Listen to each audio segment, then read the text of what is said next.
الله أكبر الله أكبر الله أكبر الله أكبر. الحمد لله وكفى والصلاة والسلام على سيد الرسل وخاتم الأنبياء أما بعد فأعوذ بالله من الشيطان الرجيم بسم الله الرحمن الرحيم واتل عليهم نبأ إبراهيم إذ قال لأبيه وقومه ما تعبدون صدق اللہ مولانا العظیم. معزز سامعین و ناظرین، فرعون اور آل فرعون کے اور موسیٰ علیہ السلام کے واقعے کے بعد دوسرا واقعہ اور قصہ یہاں پر اللہ تبارک و تعالی حضرت ابراہیم علیہ السلام کا بیان فرما رہے ہیں، جن کے والد آزر اور قوم بتوں کی عبادت کرتی تھی. آپ نے ان کو بڑی حکمت کے ساتھ ایمان اور توحید کی دعوت دی اور اس پر 5 دلائل اور اللہ تبارک و تعالیٰ کی 5 صفات بیان کی. فرمایا کہ وہ میرا خالق اور ہادی ہے اور وہ رزاق ہے، رزق دینے والا ہے، اور وہ بیماریوں سے شفا دینے والا ہے. جب میں بیمار ہوتا ہوں تو وہ مجھے شفا دیتا ہے، اور وہی موت دے گا اور وہی زندہ کرے گا. وہ دنیا اور آخرت میں گناہوں کو معاف کرنے والا ہے. ان 5 صفات کے مقابلے میں 5 دعائیں بھی کیں جو کمال ایمان اور صدق یقین کی نشاندہی کرتی ہیں کہ اے اللہ، مجھے فہم اور علم عطا فرما، لوگوں میں میرا اچھا ذکر جاری فرما، مجھے جنت میں جگہ عنایت فرما، اور میرے والد کو معاف کر دے. یہ دعا اس وقت کی تھی جب والد کے کفر پر اصرار آپ کے سامنے واضح نہیں ہوا تھا. اور 5ویں دعا یہ کی کہ مجھے آخرت میں رسوا نہ فرمانا. حضرت ابراہیم علیہ السلام کے قصے سے ہمیں یہ سبق ملا کہ انسان کو ہر حال میں اللہ کی طرف متوجہ ہونا چاہیے. تیسرا قصہ یہاں پر اللہ نے کذبت قوم نوح المرسلین سے حضرت نوح علیہ السلام کا بیان فرمایا ہے کہ جنہوں نے اپنی قوم کو 950 سال تک ایمان کی دعوت دی، لیکن سوائے چند لوگوں کے وہ آپ کے اوپر ایمان نہ لائے، اور اس کا نتیجہ یہ نکلا کہ اللہ تبارک و تعالیٰ نے پھر ان سب کو غرق کر دیا. حضرت نوح علیہ السلام کے قصے سے ہمیں یہ سبق ملتا ہے کہ ہدایت اسی کو ملتی ہے کہ جسے اللہ رب العزت ہدایت دینا چاہیں. چوتھا قصہ یہاں پر پھر حضرت ہود علیہ السلام کا ہے، جو قوم عاد کے نبی تھے. یہ لوگ جسمانی قوت، عمر کی طوالت اور خوشحالی کے اعتبار سے دنیا کی ایک نمایاں قوم تھی. انہوں نے بغیر ضرورت کے بڑے بڑے محلات تعمیر کر رکھے تھے.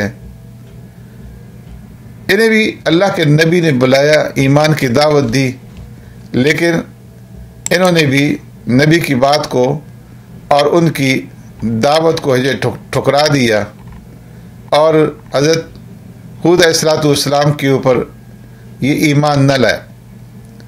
حضرت ہود علیہ السلام نے انہیں بڑا سمجھایا، لیکن قوم عاد نے جواب دیا کہ آپ آواز کریں، آواز تھا ام لم تکم من الواعظین، آپ باز فرمائیں یا نہ فرمائیں، ہمارے لیے دونوں برابر ہیں.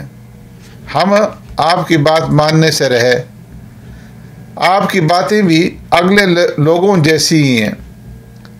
اس طرح قوم عاد نے حضرت ہود علیہ السلام کی تکذیب کی اور انکار اور سرکشی کے اوپر اصرار کیا، اور اس کے نتیجے میں انہیں بھی تباہ و برباد کر دیا گیا۔ حضرت ہود علیہ السلام اور ان کے جو ساتھی تھے ان کو اللہ رب العزت نے بچا لیا۔ حضرت ہود علیہ السلام کے قصے سے یہ نصیحت ملی کہ فضول خرچی، نمود و نمائش، بلا ضرورت تعمیرات اور تکبر کا انجام کبھی بھی اچھا نہیں ہوتا۔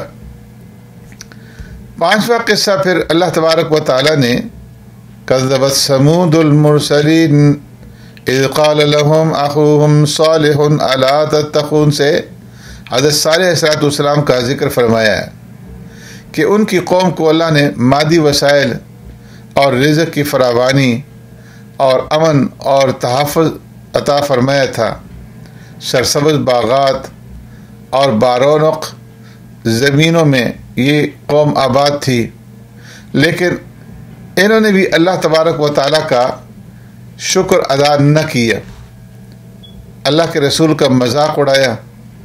حضرت صالح علیہ السلام کے معجزہ اور نشانی کے طور پر اللہ نے ایک اونٹنی پتھر سے پیدا کر دی تھی۔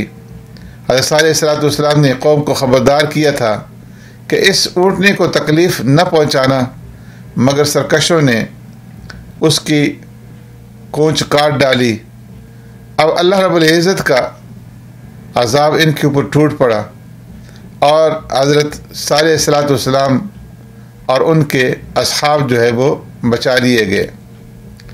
اس کے بعد اللہ تبارک و تعالیٰ نے قوم لوط کا ذکر فرمایا کہ حضرت لوط علیہ السلام کی جو قوم تھی یہ فسق و فجور اور شہوت پرستی اور بدکاری میں حد سے بڑھ گئی تھی، اور ایسے عمل کرتے تھے جو ان سے پہلے کسی نے نہیں کیا تھا کہ ان کے ان اعمال سے حیوانات جو ہے وہ بھی نفرت کرتے تھے۔ حضرت لوط علیہ السلام نے اپنی اس قوم کو بہت سمجھایا اور طرح طرح سے ان کو برے کاموں خصوصاً فحاشیوں سے روکنا چاہا، مگر وہ بجائے اس کے کہ اپنی حالت کو درست کرتے الٹا حضرت لوط علیہ السلام کو دھمکیاں دینے لگے کہ یا لوط لتکونن من المخرجین، ہم تجھے جو ہے اپنے ملک سے ملک بدر کر دیں گے۔ نتیجہ وہی ہوا جو خدا کے حکم سے سرکشی اور انکار کرنے کے اوپر ہوتا ہے۔ اللہ تبارک و تعالیٰ نے راتوں رات اس قوم کے اوپر عذاب بھیجا اور فرشتوں نے پتھروں کی بارش اس قوم کے اوپر کی۔ حضرت لوط علیہ السلام کی بیوی بھی اس عذاب کا نشانہ بنی کیونکہ وہ منکرین حق کی طرفدار تھی۔ حضرت لوط علیہ السلام اور ان کے ساتھ ایمان لانے والے بچا لیے گئے۔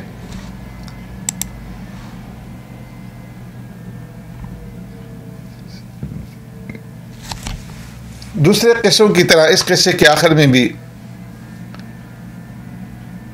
اللہ رب العزت فرماتے ہیں کہ بے شک اس کے اندر نشانی ہے اور ان میں اکثر ایمان لانے والے نہیں تھے۔